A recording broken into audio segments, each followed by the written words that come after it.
आज का हमारा टॉपिक है इस चैप्टर के अंदर role of hormones in initiating reproductive function, यानी कि बेसिकली जो रिप्रोडक्शन का हमारा फंक्शन है उसमें हार्मोन्स का क्या रोल है, ये हम लोग इसमें आज डिस्कस करने वाले हैं। तो बेसिकली कहने का मतलब यहाँ पे ये है कि हमारे बॉडी के अंदर हार्मोन्स का क्या रोल है, वो क्या फंक्शन परफॉर्म करते हैं, उसी के बारे में हम लोग यहाँ पे डिस्कस करने जा रहे हैं। तो चूंकि आपको पता है एनसीईआरटी के टॉपिक वाइज हम लोग डिस्कस कर रहे हैं, तो हर एक टॉपिक को हम लोग कवर करते जा रहे हैं। तो आज का टॉपिक हमारा ये वाला, तो शुरुआत करते हैं इस टॉपिक में। सबसे पहला पॉइंट जो लिखा गया है वो लिखा गया है टारगेट साइट के बारे में। आखिर ये टारगेट साइट क्या होता है, बहुत ही ध्यान से देखा जाए। लिखा हुआ है endocrine glands release hormones into the blood stream to reach a particular body part is called target site. अच्छा, इस टारगेट साइट को ना समझाने से पहले हम आपको एक बहुत ही कॉमन सा एग्जांपल देते हैं, ठीक है। जैसे जैसे सपोज कीजिए कि आपको ना पैर में आपको पैर में आपका पैर कट चुका है। मान लीजिए सपोज कीजिए कि आपका पैर में ना थोड़ा सा कटा और वहां पे एक बहुत ही गहरा घाव हो गया। लेकिन जब हम लोग टैबलेट खाते हैं तो उस टैबलेट का असर हमारे पूरे बॉडी पे होना चाहिए, केवल उस घाव पे ही क्यों हुआ पता है? क्योंकि उस टैबलेट को उसी चीज के लिए बनाया गया, यानी कि उस टैबलेट का टारगेट फिक्स है, आपको जाना है और वहीं पे अपना काम करना है, इसीलिए केवल वहीं पे काम करता है। जैसे कॉमन सा सवाल आपके मन में हो सकता है कि आ रहा हो कि सर जब हमारे पैर में घाव होता है और माउथ के थ्रू हम लोग टैबलेट को निगल लेते हैं, घोट लेते हैं, तो हमारे पूरे बॉडी पे उसका असर दिखना चाहिए क्योंकि टैबलेट हमारे बॉडी के अंदर है। तो केवल उसका असर हमारे घाव पे क्यों दिखता है और कुछ दिन के बाद वो घाव छूट भी जाता है? इसी को हम लोग कहते हैं टारगेट साइट। तो टारगेट साइट का मतलब हो गया कि उस दवाई का टारगेट फिक्स था कि आपको बॉडी के अंदर जाना है और वहीं पे काम करना है जहाँ पे घाव है, तो वहीं पे जाके वो खत्म हो जाता है। कोई दिक्कत इसमें? अच्छा, जैसे मान लीजिए कि आपके पैर में भी घाव है, आपके हाथ में भी घाव है, और मान लीजिए भगवान ना करे ऐसा हो, लेकिन मान लीजिए कि आपके ना सर में भी एक जगह पर कहीं कहीं चोट लगने की वजह से घाव हो गया है, सपोज कीजिए, मान लीजिए। तो जब हम लोग टैबलेट खाएंगे तो वो टैबलेट का असर कहाँ पे होगा? केवल जहाँ जहाँ घाव है, जहाँ जहाँ पे आपका कटा हुआ है बॉडी पार्ट, वहीं पे आपका असर होगा।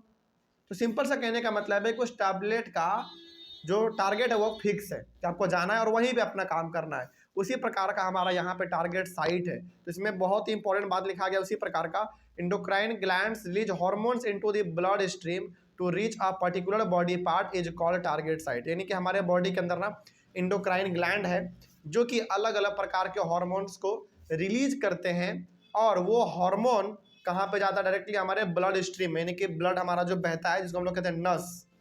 हमारे नस में क्या होता है? ब्लड बहता रहता है। तो बेसिकली एंडोक्राइन ग्लैंड जो हार्मोन रिलीज करते हैं वो हार्मोन डायरेक्टली हमारा चला जाता है ब्लड स्ट्रीम में, और ब्लड स्ट्रीम में जाने के बाद फिर उसको जिस बॉडी तक पहुंचना होता है उस बॉडी पार्ट तक वो पहुंच जाता है। इसी को हम लोग कहते हैं टारगेट साइट। कोई दिक्कत नहीं इसमें। टारगेट साइट का सिंपल सा मतलब है कि जहां पे हार्मोन को अल्टीमेटली पहुंचना है, तो वही हो गया उसका टारगेट साइट। आगे बढ़ते हैं। The target site response to the hormone, और जो आपका टारगेट साइट था, जैसे ही वहाँ पे हमारा हार्मोन पहुँच जाएगा वैसे ही टारगेट साइट क्या करेगा?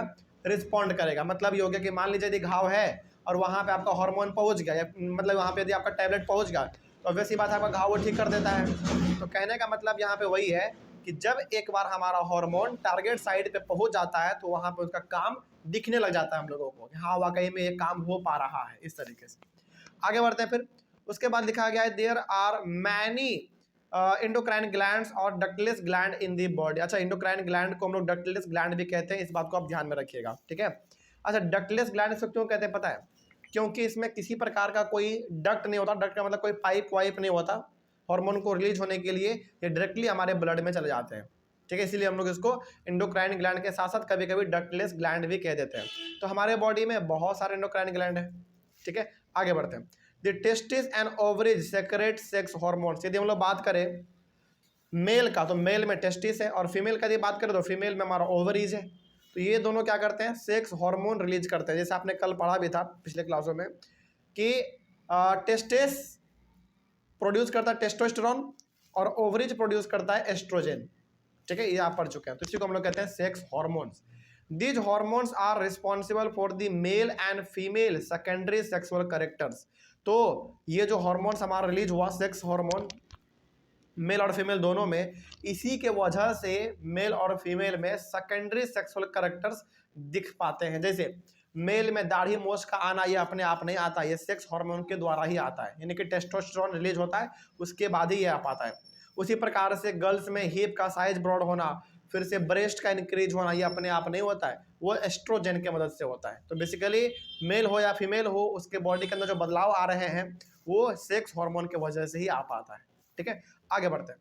दी sex hormones are under the control of hormones from the pituitary gland. और चूंकि हमारे बॉडी में तो हार्मोन बहुत सारे हैं, पिछले वाली क्लास में भी आपने देखा था कि हमारे बॉडी के अंदर हार्मोन तो बहुत सारे हैं, लेकिन उन सारे हार्मोन को कंट्रोल करने का काम किसका है? पिट्यूटरी ग्लैंड से जो हमारा हार्मोन निकलेगा उसका काम है सारे हार्मोन को कंट्रोल करना। ठीक है, यानी कि उसको किस तरीके से काम करेगा, वो पिट्यूटरी ग्लैंड से जो हमारा हार्मोन रिलीज होगा वही डिसाइड करेगा कि सब हार्मोन किस तरीके से काम करेगा। मतलब हार्मोन को कंट्रोल करने वाला भी हमारे पास यहाँ पे है। आगे है हमारा the pituitary secretes many hormones, one of which makes ova mature in the ovaries and sperms form in the testis. यानी कि हमारे जो पिट्यूटरी ग्लैंड है वो अलग अलग प्रकार के हार्मोन्स को सेक्रेट करते हैं। सेक्रेट करने का मतलब हो गया रिलीज करते हैं, जिससे यदि उस प्रकार से देखा, हालांकि हमारे पिट्यूटरी ग्लैंड तो बहुत सारे हार्मोन को रिलीज करते हैं, उसी प्रकार से यदि हम लोग हार्मोन के बारे में बात करें तो ओवरीज में ओवा का बनना, ओवा का मतलब एग का बनना, उसी प्रकार से टेस्टिस में स्पर्म का बनना, ये सब अपने आप नहीं होता, ये सब हमारे हार्मोन की वजह से ही हो पाता है। बात करें मेल में तो टेस्टोस्टेरोन, बात करें फीमेल में तो एस्ट्रोजन। तो ये हो गया हमारा सेक्स हार्मोन, जिसके वजह से ये सब चीज हो पाता है। कोई दिक्कत इसमें? तो इस तरीके से हमारा टॉपिक भी कंप्लीट हुआ। अगला टॉपिक है हमारा reproductive phase of life in humans. Reproductive phase of life in humans, ये भी एक बहुत ही इंपॉर्टेंट टॉपिक है, इसके बारे में भी हम लोग डिस्कस कर लेते हैं। चलिए शुरुआत करते हैं। इसमें सबसे पहला पॉइंट लिखा गया है adolescents become capable of reproduction when their testis and ovaries begin to produce gametes. Gametes का मतलब सिंपल सा यहाँ पे है मेल के अंदर स्पर्म और फीमेल के अंदर एग्स। यानी कि एक एडोलसेंट मतलब कि एक नौजवान लड़का या फिर लड़की रिप्रोडक्शन के लायक तभी हो पाता है जब मेल में स्पर्म का बनना चालू हो जाए और फीमेल में एग का बनना चालू हो जाए, तभी हो पाएगा रिप्रोडक्शन चालू, नहीं तो नहीं हो सकता है। इसका सिंपल सा कहने का मतलब हो गया कि एक लड़का या फिर एक लड़की रिप्रोडक्शन के लायक तभी हो पाएगा, यानी कि अपने बच्चे को जन्म तभी दे पाएगा जब मेल में स्पर्म और फीमेल में एग बनना चालू हो जाएगा तब। ठीक है, इसके पहले ये सब चीज नहीं हो सकता। और ये सब कब होता है? एडोलसेंट वाले टाइम पीरियड में होता है, यानी कि प्यूबर्टी वाले टाइम पीरियड में ये चालू हो जाता है। इन फीमेल्स, यदि हम लोग बात करें फीमेल्स के बाद, खास करके फीमेल्स के बारे में, तो in females the reproductive phase of life begins at puberty, यानी कि 10 to 12 ईयर्स ऑफ एज। तो फीमेल में बताइए रिप्रोडक्टिव फेज कब चालू होता है, यानी कि एक लड़की कब अपने बच्चों को मतलब कि जन्म दे सकती है, उस हिसाब से उनका बॉडी कब पूरी तरीके से प्रिपेयर हो जाता है। 10 से 12 साल की एज में हो जाता है। मतलब ये हो गया कि कोई भी एक गर्ल 10 से 12 साल की एज में वो इतने मतलब उनका बॉडी इस तरीके से अंदर ही अंदर इतना डेवलप हो चुका होता है कि वो अपने बच्चे को एक जन्म दे सकती है। ठीक है, लेकिन हाँ वो ऐसा होना नहीं चाहिए क्योंकि उस समय पर वो कंप्लीटली मैच्योर नहीं होती है। ठीक है, तो इसका मतलब हो गया कि लड़कियों में खास करके जो रिप्रोडक्टिव फेज है, यानी कि रिप्रोडक्शन का जो टाइम पीरियड है वो 10 से 12 साल की उम्र में शुरू हो जाता है। ठीक है, इसका सिंपल सा मतलब आप यहाँ पे भी समझ सकते हैं कि 10 से 12 साल की उम्र में ओवरीज में एग का बनना चालू हो जाता है, फीमेल में खास करके। ठीक है, आगे and generally last till the age of approximately 45 to 50 years. और ये कब तक चलता है? 45 साल से लेकर 50 साल तक चलता है। इसका मतलब हो गया कि 10 से 12 साल की उम्र में लड़कियां इस तरीके से अपने बॉडी को डेवलप कर लेती हैं, यानी कि वो नहीं करती हैं, बेसिकली नेचर के द्वारा होता है। 10 से 12 साल के एज में उनका बॉडी इस प्रकार से डेवलप हो जाता है कि वो अपने बच्चों को जन्म अब दे सकती है। ठीक है, और ये कब तक चलता है? 45 से लेकर 50 ईयर्स तक चलता है। और उसके बाद फिर कोई भी महिला अपने बच्चों को जन्म नहीं दे सकती है, उनका बॉडी उस लायक रहता ही नहीं है। तो यहाँ पे आप एक नया बात क्या सीख लिए? यहाँ पे आप एक नया बात ये सीख लिए कि महिलाओं के अंदर, यानी कि खास करके गर्ल्स के अंदर जो अपने बच्चे को जन्म देने का जो क्षमता है वो कब से कब है? 10 या 12 साल से लेकर 45 से 50 साल तक के बीच में। ठीक है, उसके बाद फिर वो अपने बच्चों को जन्म नहीं दे पाती है। आगे बढ़ते हैं। वन ओवम, ओवम का सिंपल सा मतलब एग के बारे में यह बात कर रहा है। One ovum matures and is released by one of the ovaries once in about 28 to 30 days. यानी कि ओवरीज से हर मंथ ओवरीज से 1 एग रिलीज होते हैं।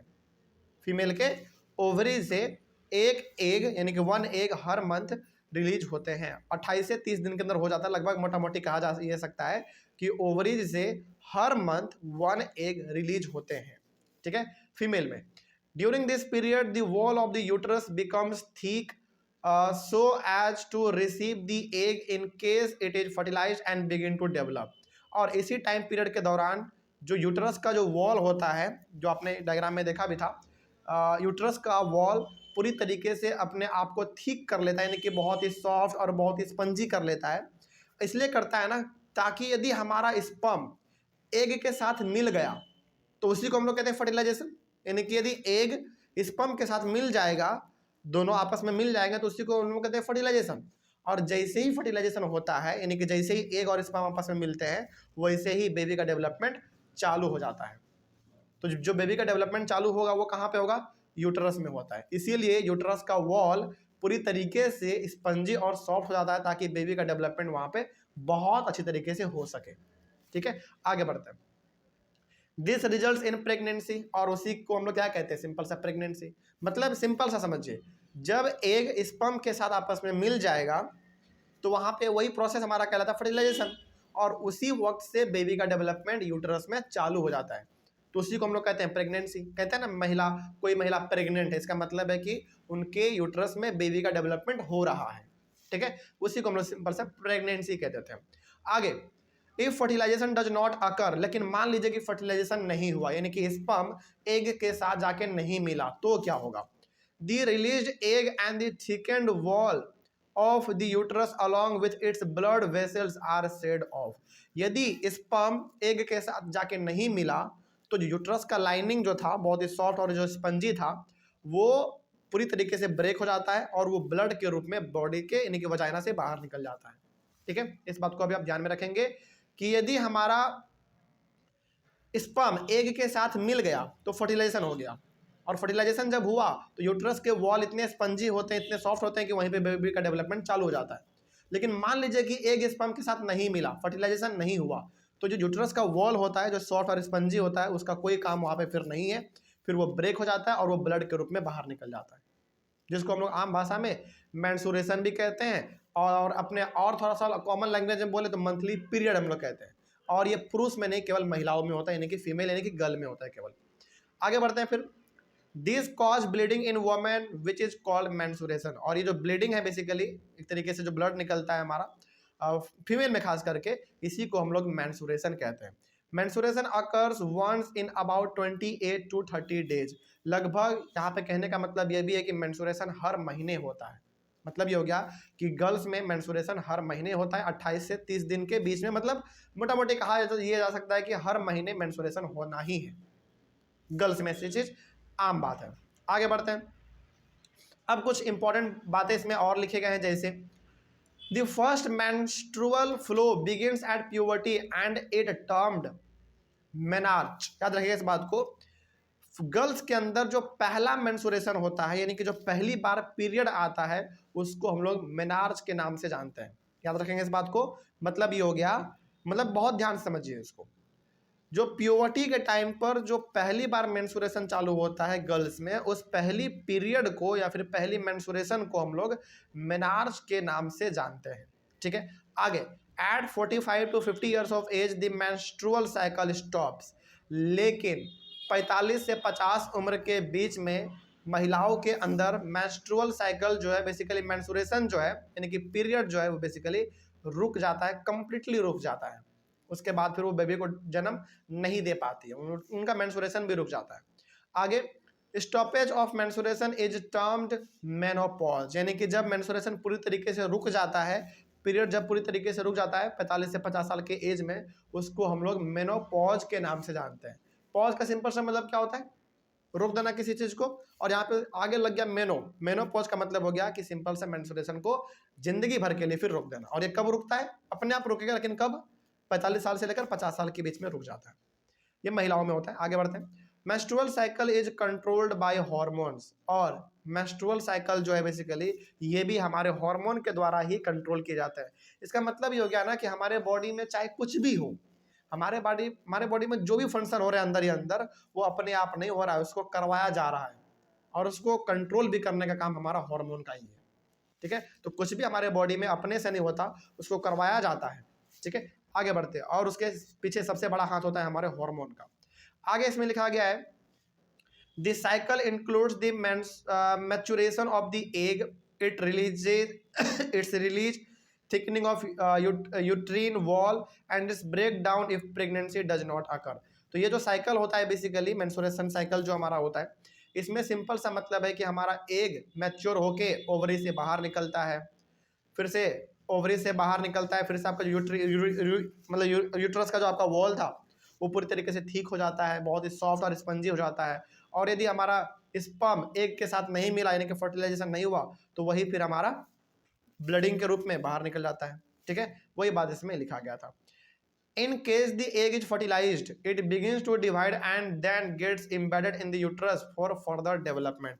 लेकिन यदि स्पर्म एग के साथ मिल गया, फर्टिलाइजेशन हो गया, तो वही हमारा यूट्रस में जो हमारा थिक लाइनिंग और जो सॉफ्ट स्पंजी वाला हमारा लाइनिंग था, उसमें जाके हमारा एग धंस जाता है। धंसने का मतलब हो गया इम्बेड हो जाता है, और वहीं पे फिर बेबी का डेवलपमेंट चालू हो जाता है।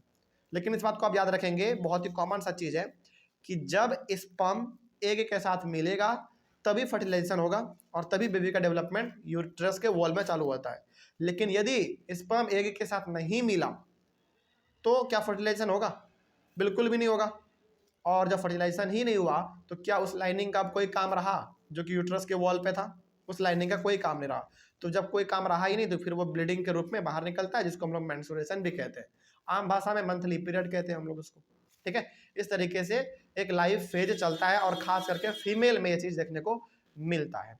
अब तो कोई डाउट नहीं इसमें होना चाहिए। चलिए अगला टॉपिक होगा हमारा चैप्टर के अंदर, how is the sex of the baby determined, यानी कि कैसे पता करेंगे कि जो बेबी जन्म लेने वाला है वो लड़का होगा या लड़की होगा, कैसे पता करेंगे? इसको हम लोग अपने अगले वाले क्लास में शुरू करेंगे। तब तक के लिए थैंक यू वेरी मच।